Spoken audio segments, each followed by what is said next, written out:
Գյուրջան Կասկադ 60 ամիս փուլային վճարում բազմաթիվ առավելություններ։ Դատական նիստերի ընթացքում աջակցություն է հայտնել եւ Սամվել Կարապետյան եւ Սրբազան հայրերին։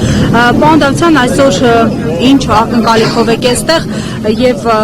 Սամվել Կարապետյանին առնչվող մի դրվագի ականատես եղանք, հետը զրկվեց լիցենզիայից, ինչու ըստ ձեզ ինչ էր արել Կարապետյանը։ Սա նորություն չի, Զարա ջան, ոչ մի նոր բան չի կատարվում եւ ոչինչ աներևույթ չի, եթե չլիներ Սամվել Կարապետյանը, երևի թշնամին ուրիշ Սամվել Կարապետյան կգտներ, ուղղակի այդ ընթացքում Սամվել Կարապետյանը, եթե հիշում եք, մարդը ինչ ասեց, ասեց կուսակցությունները թող զբաղվեն, եթե իրանք չեն զբաղվում, մենք մեր ձևով կմասնակցենք։ Տեսեք, 2-30 վայրկյանի համար մարդուն բռնեց կալանավորեց։ Ես հաշվեմ, որ Սամվել Կարապետյանը փաստորեն Նիկոլ Փաշինյանին անունը սկիչ տվեց, ոչ մի անգամ չդիմեց իրան։ Ես նայում եմ, որ նա դիմեց ուղղակի կուսակցություններին։ Ամեն հայ մարդիկ կարող է այդ ձևի ասել, արտահայտվել,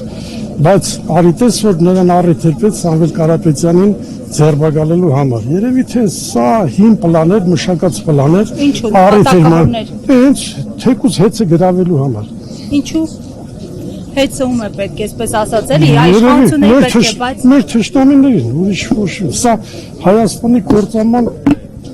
ճանապարհն է, որը ինքը շարունակում է եւ տարբեր փուլերում տարբեր ձևի է։ Օրինակ եկեղեցու դեմ որ հարձակվեց, ինչ է, դա հանրապետության պետության հիմքերից մեկը քանդելու ուղղակի ճանապարհ էր եւ որպեսզի ինքը ավելի մոտենա այդ հարցին, առիթը օգտագործեց։ Հիմա օրինակ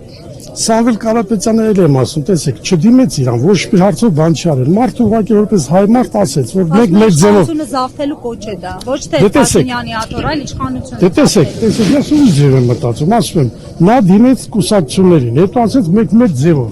Այդ մարդու ձևը ո՞րն էր։ Բիզնեսմեն մարդ էր, ինքը իր բանակցություններով, չգիտեմ, խոսելով, առաջարկներով իր կյանքում այտենց առաջնորդվել։ Ես դա հասկացա, ես որ ինքը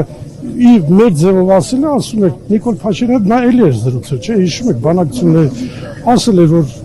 որ նոր եկավ կառավարության Նիկոլ Փաշինյանը, նա երևի առաջարկեց, որ եկեք մեր ձևով մենք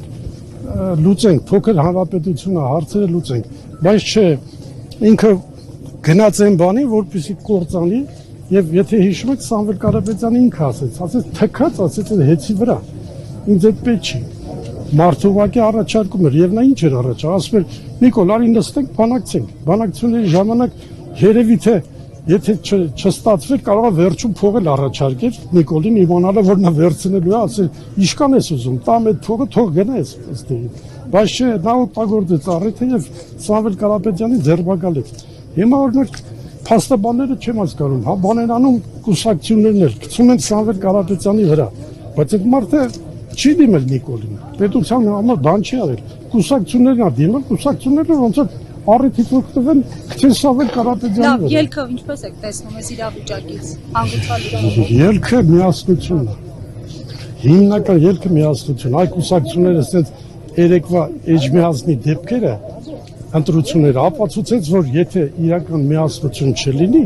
ոչ մի բանը չի լինի, անես չի, որ մենք չէինք զգուշացրել։ Դե 21 թվից ես զգուշացրեցի, ասի սա միասնություն չի, տվեք, որ Ռոբերտ Քոչարյանը 2 տարի բանտում մնալուց հետո թշնամին նրան բաց թողեց, 9-0 հաշվով սահմանադրական դատարանը արդարացրեց, ասեցի տվեք, սա ծուղակ է, չի կարելի գնալ այդ բանին, բայց մյուս կողմից էլ արդարացնում եմ, ունենց իրավիճակ էր, որ ում մտով կանցներ, որ այդքան պատերազմից հետո, այդքան կոտորածից հետո, այդքան ավերից հետո ժողովուրդը հանկարծ Նիկոլին ձայն գտա եւ նրանք գնացին այն բանի, որ առիթ է, բերեք օգտագործենք, իշխանությունա վերցնենք։ Դա էր հիմնական, բայց բանից բարձր որ դա սխալ է։ Էջմիածնել տեխնացուներից 1-2-ին ասեցի ես, ասեցի տղաներ, եկեք միացեք, մինչև ընտրություններին մասնակցել եմ, մտեք մի սենյակ, մեկին դեմ տվեք ժողովրդին։ Մեկը մեկի դեմ գնացեք, արիտես որ չգնացին այդ բանին եւ արդյունքը սա պիտի լինի։ Եղավ շնորհակալություն։